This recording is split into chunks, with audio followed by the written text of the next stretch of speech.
まあこれは全然もちろん動画ではカットすることを言うんだけど、それものすごい変態的なこと言いますけど、僕ほら女装でね、そこからさっき言ったじゃないですか、男の子にも興味を持ったみたいなことを言ってたじゃないですか。みたいな絶対放送できねえじゃねえかこれあるところからもうずっと放送できないことになってますけど急に食材減ってんなみたいな急に食材減ってる。いや本当にあれすごいじゃない。なんかすごい人はめ迫力っちゃそうそうそうそう、あれも僕興奮するからねやっぱり。ああそうなんだ。すごい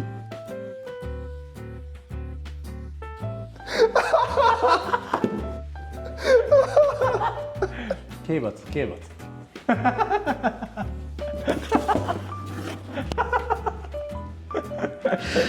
執行されてる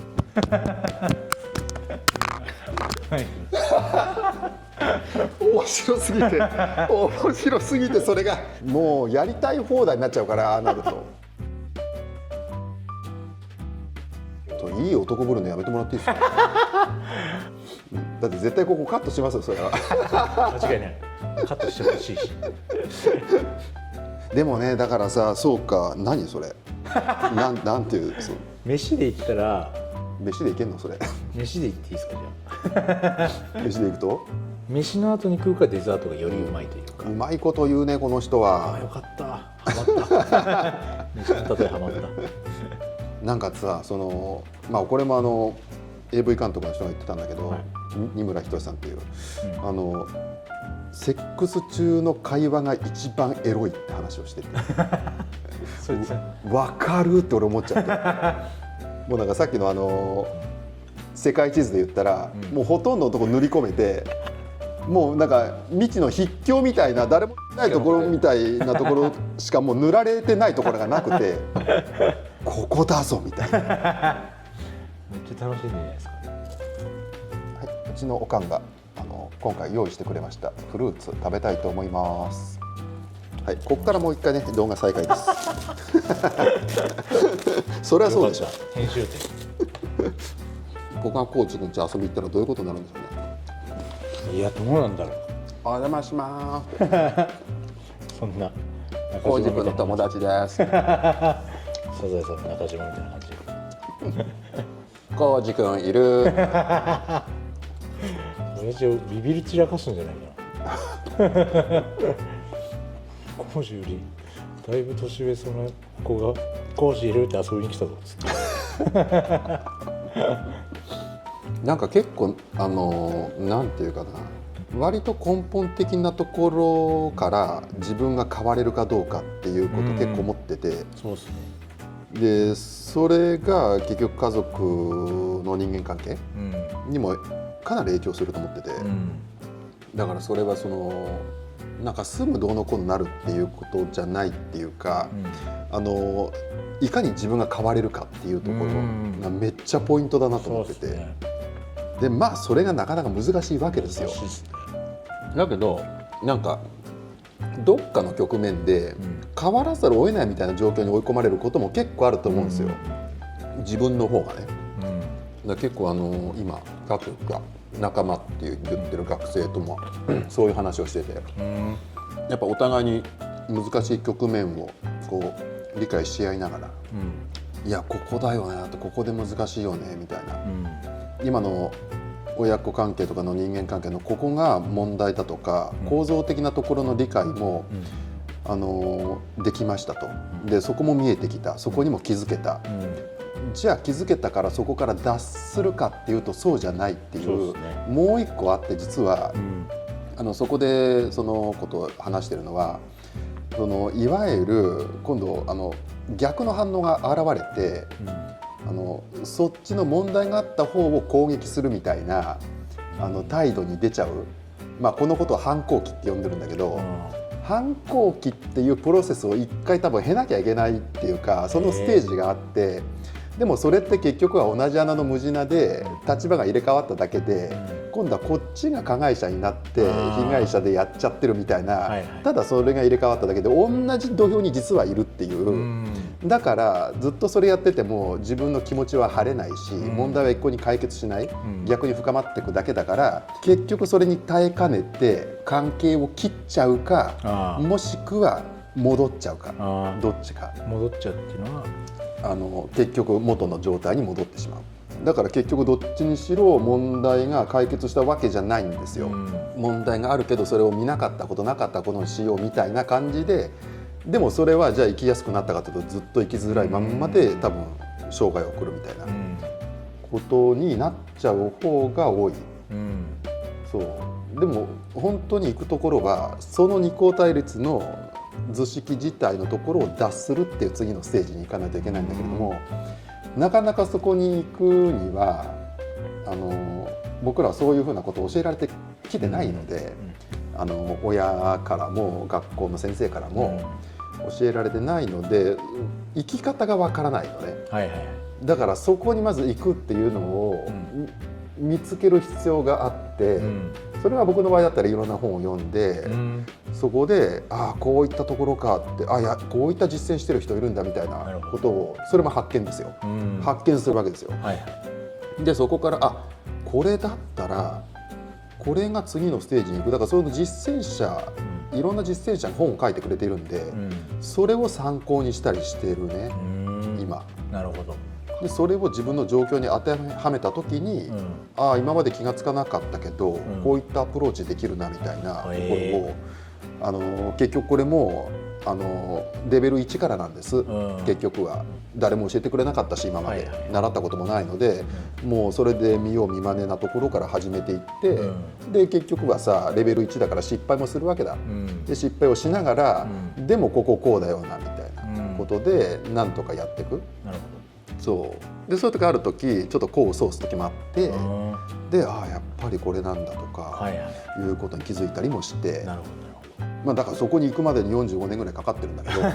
局は。で結局一人での実践からやっぱり始まるから、自分がその一歩踏み出すかどうかっていう。学生の話ってやっぱり親子関係の悩みがもう圧倒的に多いんですけど、もう大体一緒ですもんね。人間関係で逆に言ったらトラブるようなコミュニケーションしか僕ら学んでないんで、ずっとそれが親から引き継がれて連鎖してるっていう、それを暴力的なコミュニケーションとも言うんですけど、それをずっとやるしか僕らの頭の中に他に選択肢がないんですよ。こういったやり方あるなっていうのがないので、それを僕は多分本とかで吸収して、で自分で実践してみたり井上ゼミでみんなに表現してみたりっていうことをやってるんですけど、伝えてみたりっていう。そうだから今聞いててそうだなって思って、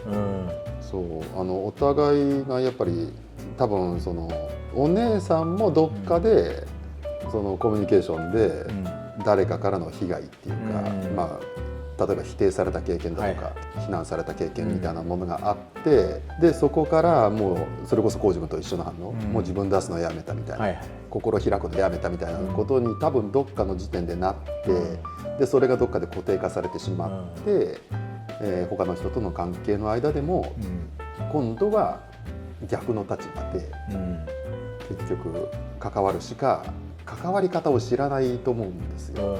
圧倒的な人が大多数ほぼが知らないと思うんですけど、それを多分ずっとやってるんじゃないかなって。だからそれが今度全く違う浩司君との関係の中でもやるから、今度浩司君にそれが今度は伝染して今度は全く一緒の反応を引き起こしてるっていうことだとは思うんですけど、そうでお互いに相手想像で関わってるんで、こう思ってるに違いないとか、そうでも確かめてもないし、そうで確かめることももう心開いたりするのが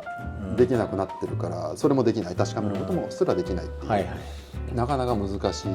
状況で極まってるんで、それで冷戦状態みたいなのはあるあるだからね、じゃあいいや、とりあえず距離取って無難にこなしてりゃいいわみたいな感じで。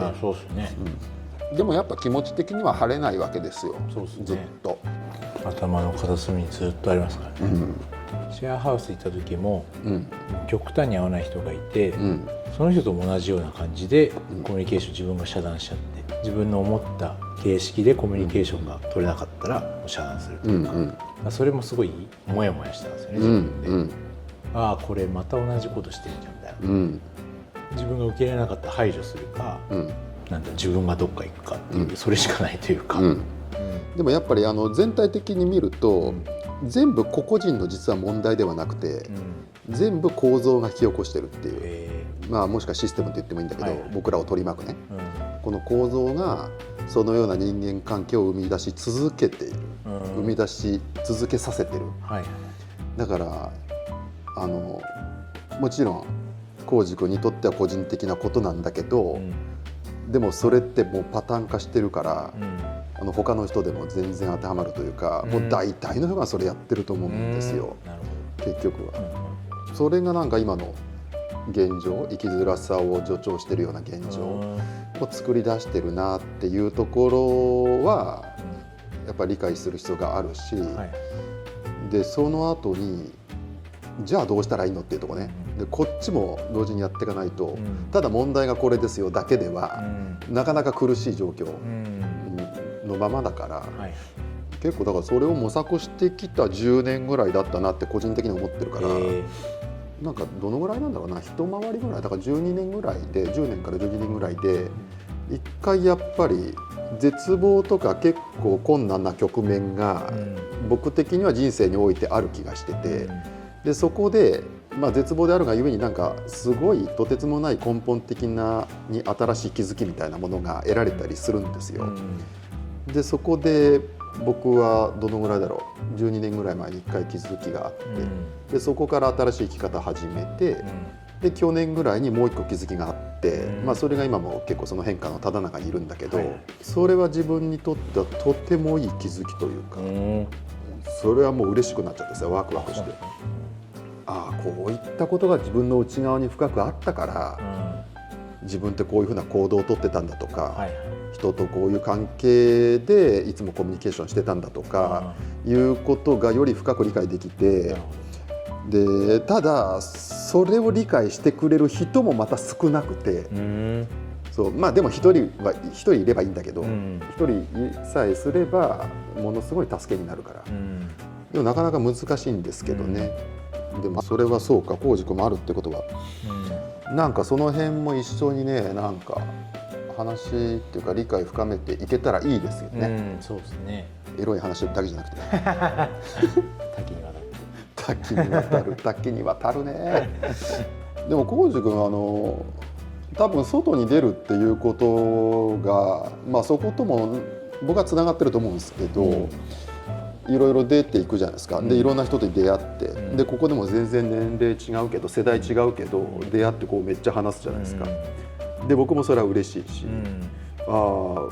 自分は同世代じゃない人とも話せるんだっていうか、年下の人とも話せるんだっていう、割と年上が多いからさ、付き合いとして、だから年下の人とこうやって話できるのいいなみたいなことを僕も思うし、これはこれがない人に比べると、ない人は多分もっと苦しいと思うんですよ。こういうつながり、異世代とかとのつながりがないと結構苦しむかなって思うし、自分ぐらいの年代の時に、こういう精神状態でとか、こういう悩みがあって、通ったっていうのを聞くだけでもだいぶ。ただそれもうちょっと言うと、ほとんどの人が通過してないと思います。解決してないってことですか？解決してない。通過の進行形。なるほど。出てないんですよ、そのトンネルを。発見したのがそこってだけで、ずっとトンネルの中みたいな感じで、お前もこのトンネル入ってきたかみたいな。そういやいや、もう僕ぐらいになったら、もう世代的にはもうそのトンネルとっくに出て、新しいステージを若い人たちに見せなきゃダメでしょっていうようなところにいてほしいのに、ほぼいないみたいな感じで、そう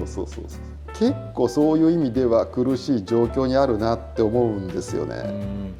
さっきのポリクロニクスって、いやまさにそうだなと思うんですよ。だからその反対にあるのが予定詰め込み状況みたいな感じの人たちでしょ。そうだからそうじゃないって僕の時って、まあ、基本昭和生まれなんで、なんていうかな、社会がもっと緩かったんで、本当に大人に見られたら怒られるようなこととかめちゃくちゃやってた、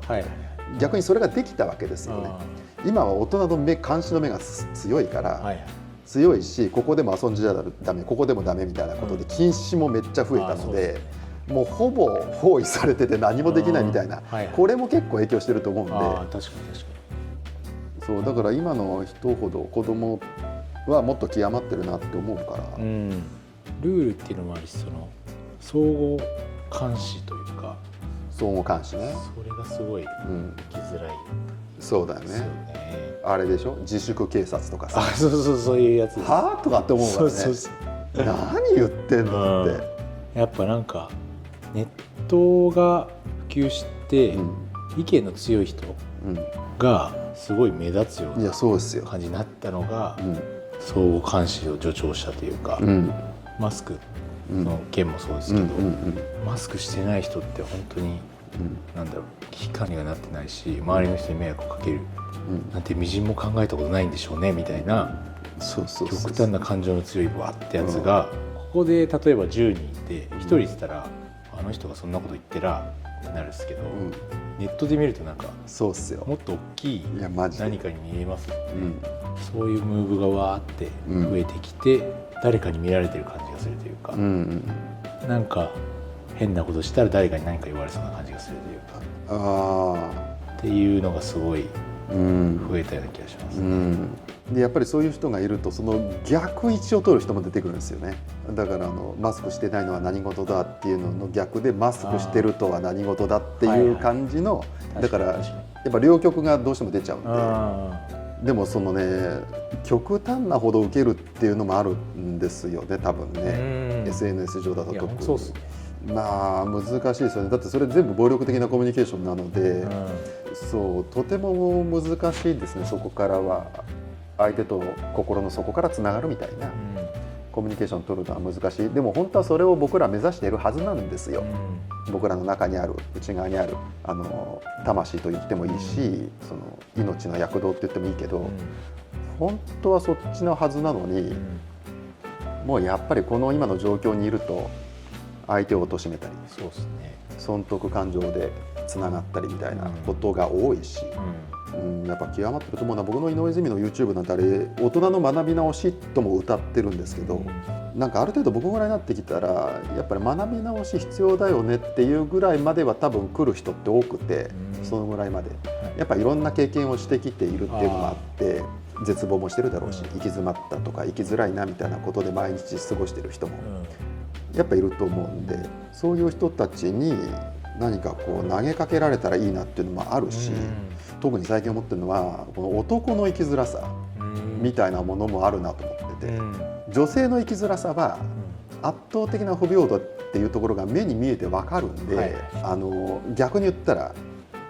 見えやすいんですけど、今だったら男の生きづらさ、特にマジョリティの男性みたいなところって、逆に言ったらもう加害者扱い一辺倒みたいなところがあるから、生きづらいなっていう、辛い、とにかく、そこはマジョリティのっていうと、いわゆるその女性が例えば権利を求めるって言った時に、ある種こう攻撃対象になってしまうような男性、それって多分男性のマジョリティだと思うんですけど、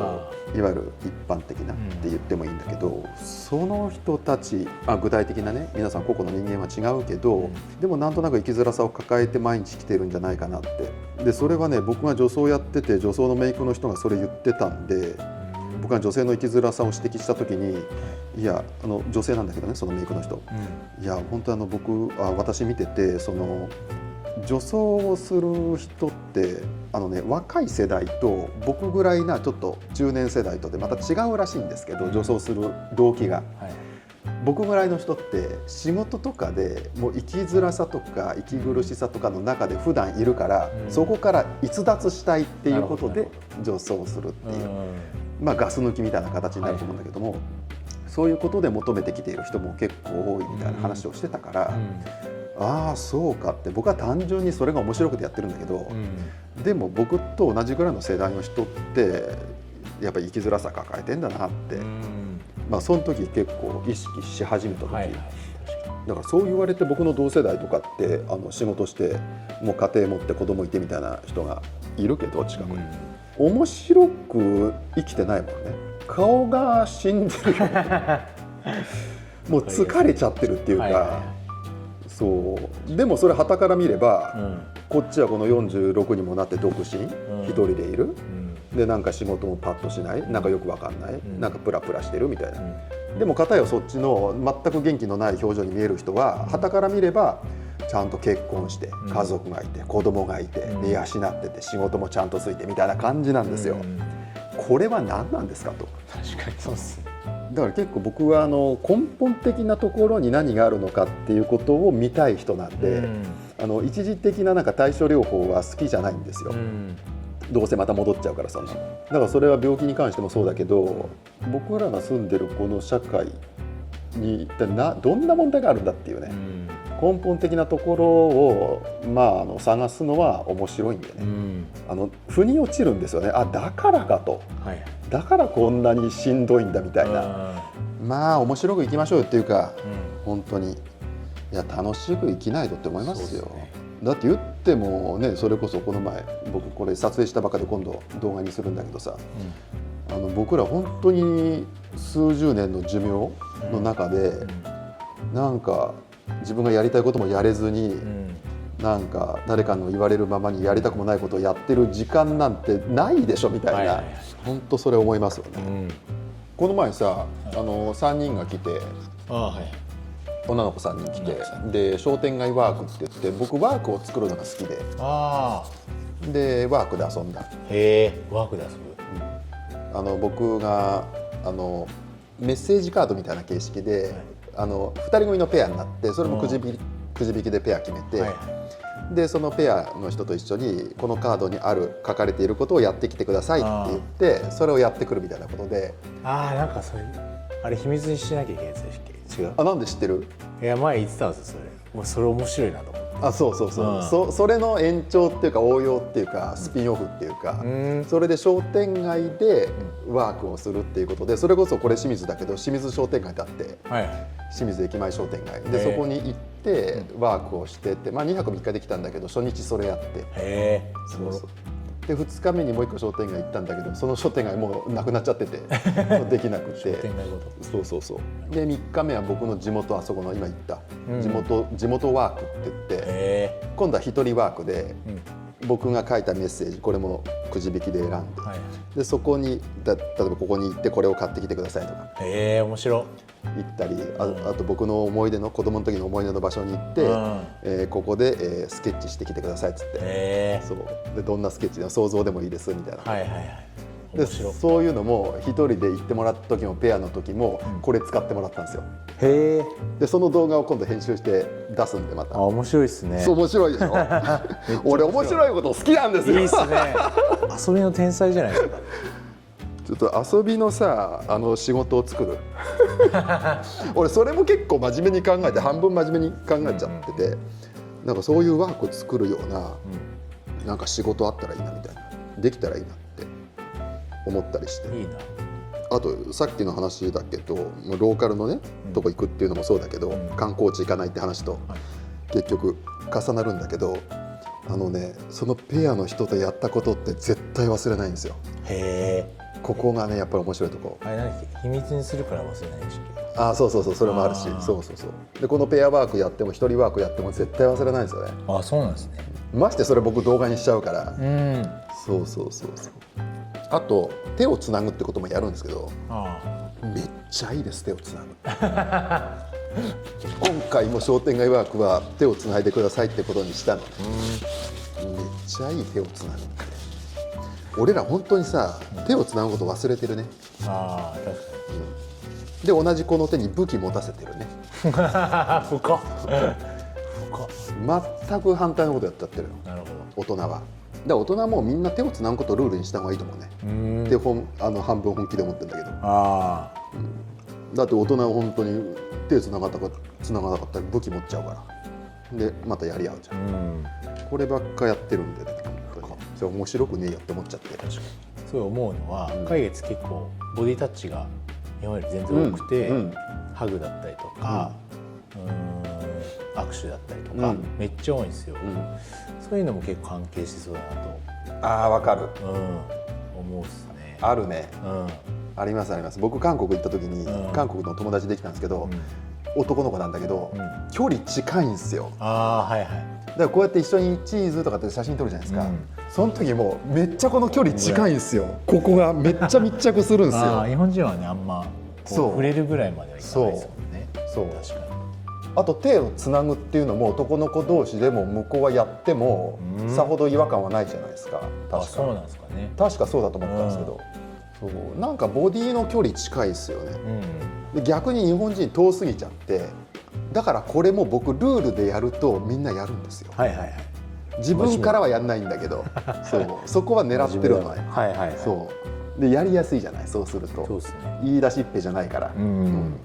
いいっすね。ルールだからそうみたいなことで言い訳ができちゃうので、そう素晴らしいな。いろいろ考えられてはいるんですよ素晴らしいな。こういうの作ってきたくないですか？楽しいっすよね。でなんかモデルケースで自分たちがデモンストレーションやって、でこんな感じでやるみたいな感じで、でそれを誰かが使ってくれればいいし、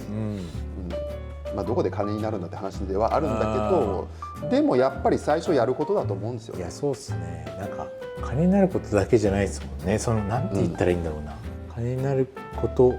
目指していくとどんどん本質から離れていくというか、そう離れていく。そう、ここのワークの狙いって金と対極にあることで、なんて言うんだろう、目的のためにやってないというか、そっちじゃないからね。だからビジネスじゃないんで、そうですね。そう人間らしさを取り戻すためにやってるというか、それって別にお金じゃないじゃない、でもその一番の教えてくれる先生って子供なんだよね。子供なんて別になんてことはない。確かに初対面だってすぐ遊んでるじゃないですか、一緒に。そう自己紹介すら必要としませんからね確かにお互いの名前知らないけどなんかもう一緒に遊んでるみたいな、砂場でみたいなぐらいで、その後に君名前なんて言うのみたいな、後なんですよね。確かに俺ワーク考えてる時めっちゃワクワクする。何しよっかなと思って、これやってみようとか。だから一番旅でワクワクする時はこれやってみようっていう思いつきを実行に移すぐらいの時、この間からあったのは、そのパタゴニアっていう、なんだろうな、そのパタゴニアってブランドあるじゃないですか、山のロゴなんですけど、その山の元になってるその山岳地帯があって、でそこに氷河があるんですね、でっかい氷河、そこに町からそこに行くのに片道2500円がかかるんですよ。1時間ぐらい、せいぜい1時間ぐらいのバスなのに、めっちゃ高えなと思って、ただ移動するだけだから別に面白くないし、ヒッチハイクしてみたら面白いんじゃないかと思って、その瞬間めっちゃワクワクするというかこれ遊びにしたろみたいな、うまくいくか分かんないし、でもうまくいったらめっちゃ面白いじゃんみたいな、うまくいかなくてもネタになるし、めっちゃ面白い、これヒッチハイクゲームにしようと思った瞬間めっちゃ楽しくなるというか、でやってる瞬間も待ってる時ドキドキするけど、バス乗ってるより全然いいというか、いや全然違うでしょ、気分が。そうですね、自分で考えてるのもあるし、これ遊びだなと思ってやってるのもあるし、それ思いついてこれ面白いかもっていうところでもう面白いでしょ。もう面白いですねそれからビビってできなかったとしても、それ思いついた瞬間めっちゃうわーって、そうだね、なるよね。なりますね。ワクワクは本当人間らしさを取り戻すというか、生き生きした自分が内から出てくるって感じですよね。参加する、そのさっき言ってた女の子3人がワークに参加するってことももちろん楽しい、その子たちにとってすごい生き生きする時間でもあるし、自分で考えてくださいみたいな枠、自分で遊び方を考えてくださいみたいな枠があってもいいという。そうだね、そうだね。だからそのメッセージを何に書くかも結構考えようっていうか、いかに面白くするか。さっき秘密って話で、これも秘密つながりで1個メッセージに入れたのは、いくつか作ったんですよ。いくつぐらいですかね、7個作ってペアワークでは、はい、でその一番最後のところに誰にも知られないように2人だけしか知らない印をどこかにつけてきてくださいっていうのにしたんですよ。はいはい、でもちろん僕もやったんですよ。めっちゃ面白い。へだってその印その2人しか知らないんだもん。確かにそこにつけたの。なんてロマンチックなんだ。小説でよ。俺多分そういうとこあるかも。ロマンチストな部分。それたまに言われる。いやなんかそのね、歌の歌詞みたいな。2人しか知らないあの場所のあの印みたいな。めっちゃロマンチックじゃないですか。いやそっちだってだからそう言い方か言い方。そうそれ楽しくなんない？楽しいっすね。どこにつける？はいはいはい。何つけるみたいな。はいはいはい。そう確かに。まあ連帯感とかもね高まるっすよね。そのそうね。人とのそのペアのそうだね。パートナーとの仲の。いやー間違いないね。で今度やるとき来る？あ、行きたいっすね。やりたいっすね。商店街ワーク。やりたいっす。やろうよ。東京とか神奈川出てこれやすいとこ違う？はいはい。東京神奈川だったら全然。しばらくいるんだよね。まあ実家にいるんであれですけど、